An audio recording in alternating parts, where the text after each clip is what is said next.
मान लीजिए किसी को लाभ नहीं हो रहा है, किसी को प्रॉफिट नहीं हो रहा है, तो आपको 11वां घर देखना है कि आपके 11वें घर में कौन सी राशि बैठी है और कौन सा ग्रह बैठा है। जैसे मैं एक एग्जांपल से अपनी ही बात करता हूँ, तो मेरे 11वें घर में वृषभ राशि बैठी है। हाँ। तो इसका मतलब है कि मैं जो पैसा कमाऊंगा वह बोलकर कमाऊंगा।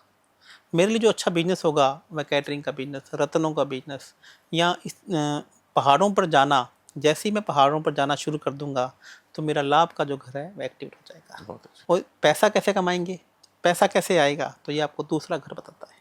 तो दूसरे घर में मेरी सिंह की राशि बैठी है। तो इसका मतलब क्या है कि जैसे ही मैं किसी की, मेरा नेचर स्पोर्ट्समैनशिप का होगा, हेल्प करने का नेचर होगा, तो मैं ज़्यादा पैसा कमाऊंगा। प्रॉब्लम सॉल्विंग, कंसल्टेंसी का बिजनेस, कंसल्टेंसी का काम मेरे लिए ज़्यादा अच्छा रह सकता है। तो इस प्रकार से हम अपने हॉरोस्कोप को देखकर हम अपने कर्मों को, हम अपनी दिशाओं को डिसाइड करते हैं। और यह है क्या कि यह क्यों बनाई गई है एस्ट्रोलॉजी, कि सारे के सारे लोग ऐसा ना हो ना कि एक ही काम में लग जाए। हाँ। कि आपको ये एस्ट्रोलॉजी बताती है कि आप किस काम के लिए आए हैं, आपका उद्देश्य क्या है, आपके ऐसे कौन से कर्मास हैं जो आपके पिछले जन्म में पेंडिंग रह गए हैं। पेंडिंग कर्मा कौन बताता है? आपका 5वां घर।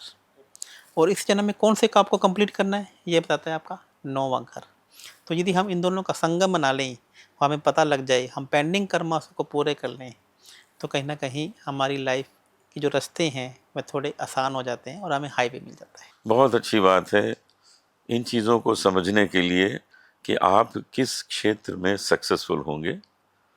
आप आचार्य लव भूषण जी से ज़रूर मिलिए और मुझे विश्वास है कि आपकी सारी शंकाएं दूर होंगी और आप एक सही मार्ग पर चलेंगे, क्योंकि आपकी एस्ट्रोलॉजी, आपके नक्षत्र, आपके ग्रह आपको कुछ बताते हैं, उन्हें जानना बहुत आवश्यक है। आचार्य जी, जब लक्ष्मण को शक्ति लगी तो भगवान राम को भी हनुमान जी को कहना पड़ा जी कि तुम संजीवनी बूटी लेके आओ। जी क्या ये जरूरी है कि हर एक बीमारी का इलाज है? जी अगर है तो हम इतने लोगों को मरते हुए कैसे देखते हैं? जी सबको मर जाना चाहिए, जिसको बीमारी हुई जी खत्म हो जाना चाहिए। जी लेकिन सबके लिए कोई ना कोई दवा बनी है, जी चाहे एलोपैथिक में है, चाहे होम्योपैथ में है, चाहे आयुर्वेद में है। सही दवा मिल जाए तो क्या मनुष्य लक्ष्मण की तरह जीवित हो जाता है? बिल्कुल हो सकता है। यहाँ पे हम हमारे एस्ट्रोलॉजी में जो छठा भाव है इसे रोग ऋण शत्रु का कहा गया है। और इसका जो 5वां घर है इसे उसका नगेट कहा गया है, उसको इसका नगेशन कहा गया है। यदि छठे भाव का यदि हमें छठे भाव के अंदर रोग ऋण शत्रु जो बैठे हुए हैं उनको ख़त्म करना है, तो आपको 5वें घर की दवाई लेनी पड़ेगी। हाँ। यदि वहाँ पे सूर्य ग्रह बैठे हैं तो इसका मतलब आपको एलोपैथी दवाई लेनी पड़ेगी। यदि वहाँ पे शुक्र ग्रह बैठे हैं तो इसका मतलब आपको होम्योपैथिक दवाई काम करेगी। यदि वहाँ पर गुरु ग्रह बैठे हैं तो इसका मतलब है कि आयुर्वेदा दवाई अब आपके लिए काम करेगी। केतु ग्रह बैठे हैं तो इसका मतलब है कि यूनानी दवाएं या फिर योगा या मेडिसिन, अच्छा। योगा या फिर मेडिटेशन आपके लिए यहाँ पर ज़्यादा प्रभावी रहेगा। शनि ग्रह यहाँ पर बैठे हैं तो इसका मतलब है कि अब आपको थोड़ा सा लंबा खींचना पड़ेगा, ये रोग आपके लिए लंबे हो सकते हैं।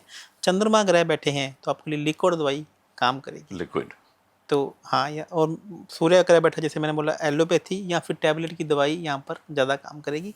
तो ये हम अपने भावों से भी चेक कर सकते हैं कि कौन सा ग्रह बैठा हुआ है और आपको कौन सी दवाई लेनी चाहिए। तो ये तो बात हुई कि जब मनुष्य बीमार हो जाए तो उसको क्या करना चाहिए।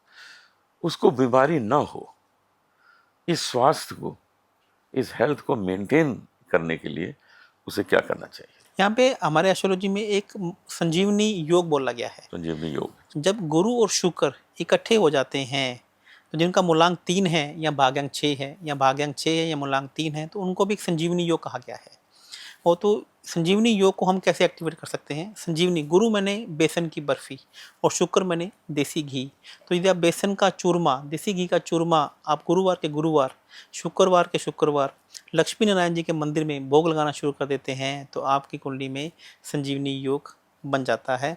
तो ऐसा व्यक्ति, मर्त पड़ा हुआ व्यक्ति भी, यदि किसी के काम नहीं बन रहे हैं, यदि कोई शैया पर लेटा हुआ, मृत्यु शैया पर भी लेटा हुआ है, तो यह योग एक्टिवेट हो जाता है और उसके वापिस से काम करने के योग बन जाते हैं। बहुत अच्छा।